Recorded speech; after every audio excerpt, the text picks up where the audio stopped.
So this is another day of 30 Days of Galactics, and today's topic is Susana and the Arcturians. This is Susana. It's an earlier sketch I had. I have done some quick art sketches and light codes from her and stuff, but I don't have them on hand right now. But I do have this one. It's an older ink drawing. And she is an Arcturian, large head. This is a representation. It's not meant to be a true likeness, but she is one of the large-headed beings. Tall, blue. She's telling me to make sure I say bluish purple. And very kind, very loving. She has been in my life a long time, a very long time, and is a soul family member of mine from other lives. We've had other lives as family units, even as different family members in those lives. And she's just a beautiful soul. She's an Arcturian. What is there that I can say about her? Let's see where she wants to go, because there's a lot I can say. There's stuff that's more our private friendship type of stuff. There's not a lot of outside teachings that she's given me. So I'm going to see here where we can go. Okay. So this is one of the things I can tell you. So she takes care of babies. She is an Arcturian who takes care of Arcturian babies.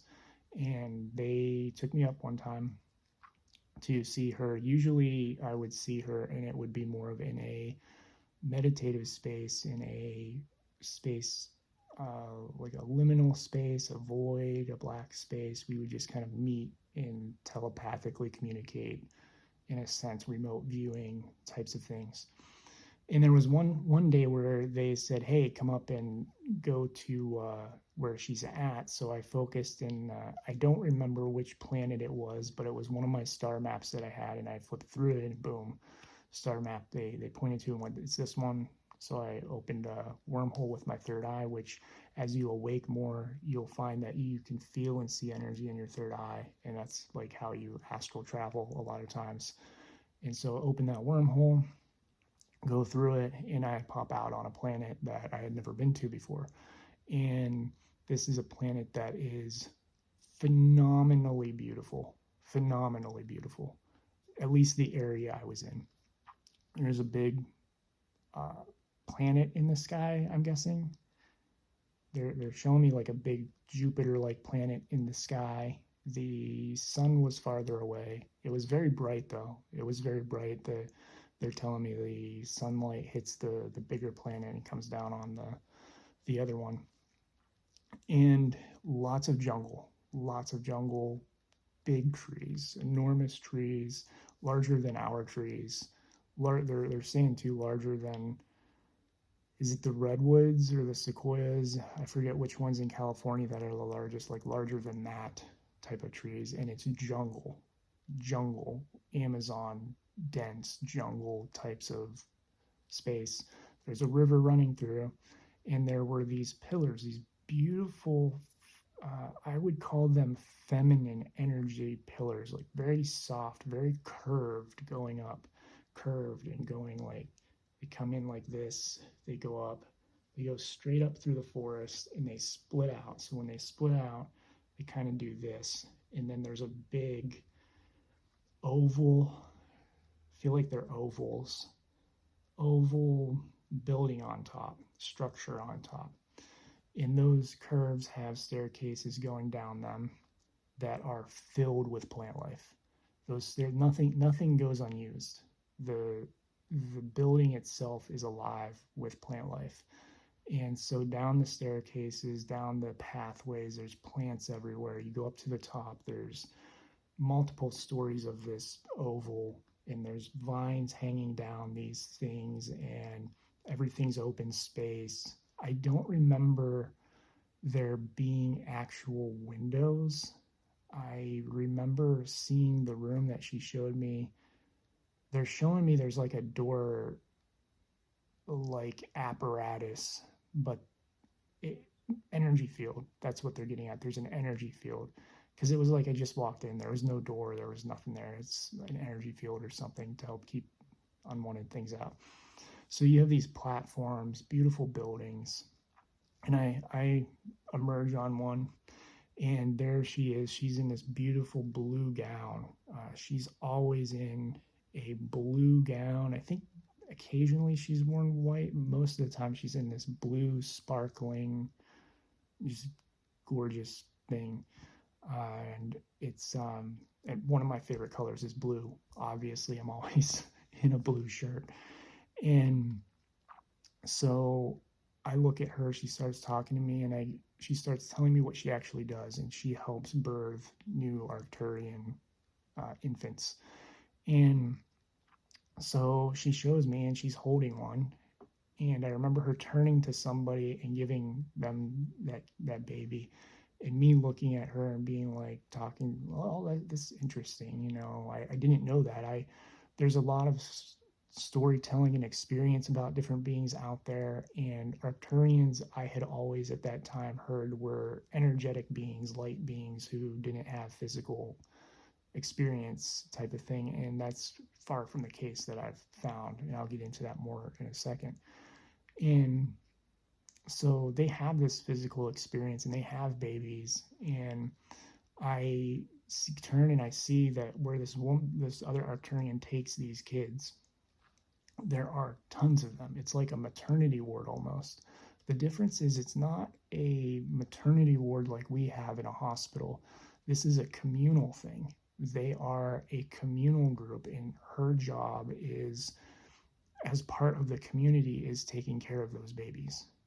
It's not that the mothers are gone or anything like that. It's just all community based. It's not a hospital. They're not just there getting treated by a nurse or something. This is actually like, they're saying to use the word daycare. It's actually like a daycare, the communal living aspect, everybody pitching in, helping one another, no child left behind type of thing. And so that was fascinating to learn because of how I had always been read and told about Arcturians through what I found on the internet as I started meeting them. And I realized, okay, these beings actually have physical form.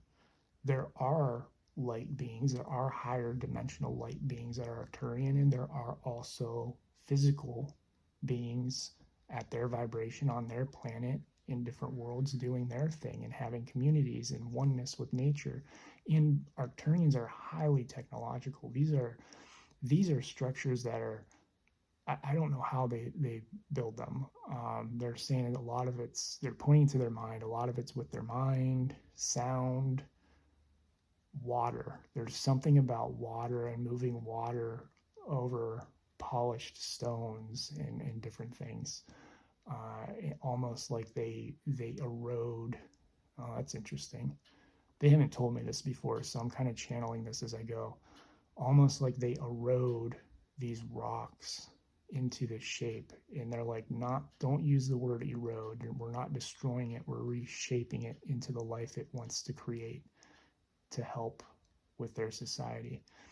It's interesting. And so they're highly technologically advanced. I mean, they have ships that are phenomenally beautiful and fantastic in so many ways, with having oneness with nature while having a ship that's highly technologically advanced and has things like, they're saying to say advanced libraries, and the food technology that I always forget the word for, but it's like instant. You think it and it just retweaks molecules and spits it out of a machine, and there's the food for you, for people who need to eat food type of thing. And so very Star Trekky, being told to say very Star Trekky. I know a lot of people resonate with Star Trek, so I often refer to that, where they type into the machine and it spits out, a banana split sundae or something. So there's a lot of high technology in that society, and they have ships all over the place, And Susana is still on the planet. Yeah, still on the planet. She didn't come with the ships yet. They have different waves of ships that have come to Earth and monitor and do healing work and all this other stuff. and they're often ships that are multi-biological is the word my guides are saying to use. Multi-biological, meaning tons of different species. There's no label, there's no this is a human ship, it's just a ship with a bunch of beings living on it. And they're very heart space centered and spiritual. It's like if you had the best of technology and the best of spirituality and you put them together, those are the Arcturians for the most part. There are different vibrations of Arcturians, which is why I said that earlier about light beings. Some of them are very, very high vibrational, non physical form beings. Some of them are physical form beings. Some of them are, in spaces of, they're like, there's not many of them, I don't feel, but there are a few. They're like, there are a few, what we would call sub races that are still learning, still growing.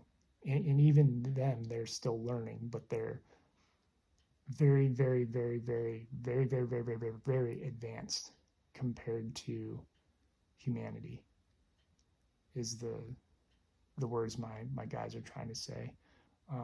Less so Susana, more Kalamesh, which I'll get to him in the next video. But so I'm going to stop there. So Susana was my friend. She was not was is my friend. Sorry, is my friend. She's like not was. She is my friend, and she's an Arcturian. She's blue. She's tall, taller than me. I'm 6'2". Wait, is she taller than me? Yeah, by like an inch or two. And she is a daycare, maternity ward, community person. They're saying no child left behind, no child left behind. And so that's kind of the story with her. She's been around a long time. She's more of a personal friend, but I felt like sharing her because I knew some of that would be interesting for people. So I'm going to go into Kalamesh. We're going to talk about him briefly and then some other Arcturian experiences. And thank you, everybody, for watching. If you are interested in spirit art reading, please go to awakenwithwillow.com and support me there in my journey. And I love you all. I'm grateful for each and every one of you.